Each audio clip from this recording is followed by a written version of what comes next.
காலைமலர் நிகழ்ச்சியில் தெரிந்ததும் தெரியாதுங்கிற நம்முடைய பகுதியில் நாள்தோறும் பல புதிய தகவல்களை தெரிஞ்சிட்ருக்கோம். அந்த வகையில் நாம் பார்க்க போகிறது ராம்சார் தலங்கள். இந்த பூமி மனிதர்கள் மட்டுமல்ல, உயிரினங்களே வாழ்வதற்கு தகுதியற்ற ஒரு கிரகமாக எதிர்காலத்தில் மாறிவிடக்கூடாது அப்படிங்கிறதுக்காக சூழலியல் ஆர்வலர்கள்லாம் ஒன்று சேர்ந்து ஒரு பெரிய ஒரு மாநாட்டை 1971 ஈரானில் நடத்துகிறாங்க. அந்த மாநாட்டில் ஒரு கையொப்பமிடுறாங்க.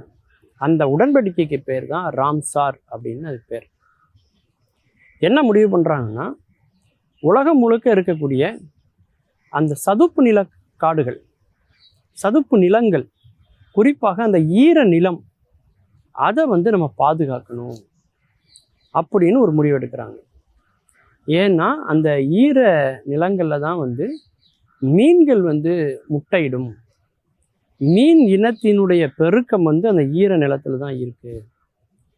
பல நாட்டு பறவைகளும் தங்கக்கூடிய இடம் அந்த ஈர நிலம்தான். பறவைகள் வலசை போகிற போது மிக முக்கியமான ஒரு இடம் எதுனா அந்த ஈர நிலங்கள்.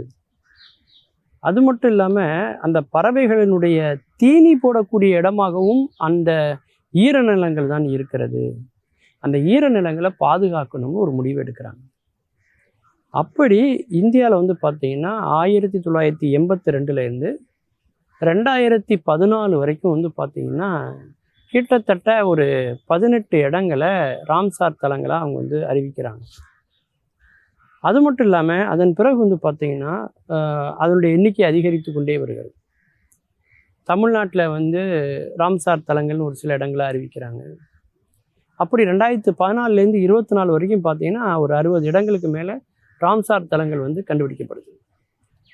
அதற்குன்னு ஒரு சில வரைமுறைகளை வச்சுருக்காங்க. அதாவது ரொம்ப அரிதான இனம், பறவையாக இருக்கலாம் அல்லது பூச்சிகளாக இருக்கலாம், ஏதாவது ஒரு உயிரினம் வாழக்கூடிய இடமா அந்த இடம் இருந்துச்சு அப்படின்னா அந்த இடத்த நம்ம ராம்சார் தலங்கள்னு சொல்லலாம்.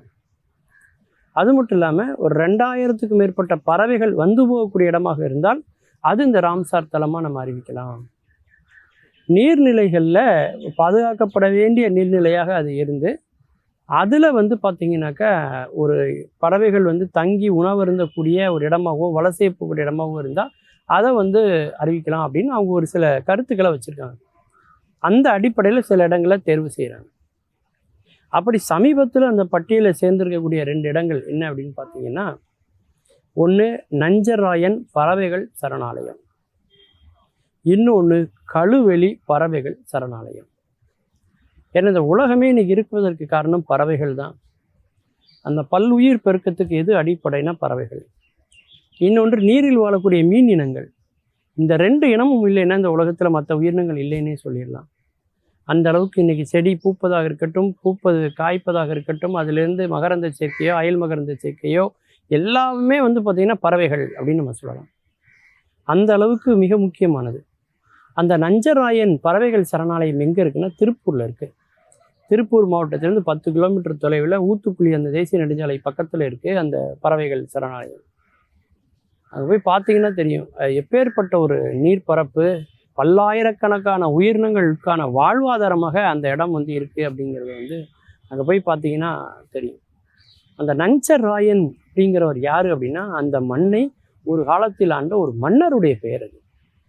அவர் தான் இந்த நீர்ப்பகுதியை பழுது பார்த்து சீரமைத்து தூர்வாரி அதை மிகவும் சிறப்பான முறையில் அவர் காலகட்டத்தில் அதை மாற்றுறார்.